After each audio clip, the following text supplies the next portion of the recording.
ആനകൾക്കുണ്ടാവുന്ന മറ്റൊരു അവസ്ഥയാണ് മദം ഇളകുക അഥവാ മസ്ത്.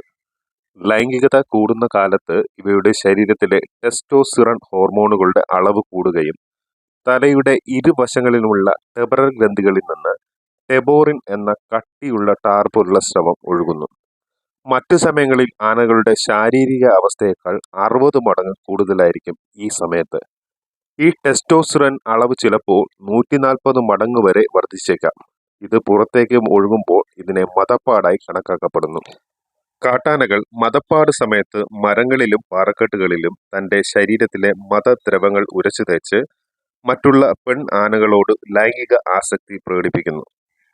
കൂടാതെ ചെവിയാട്ടിയും ഈ ഗന്ധം പരത്തുന്നു.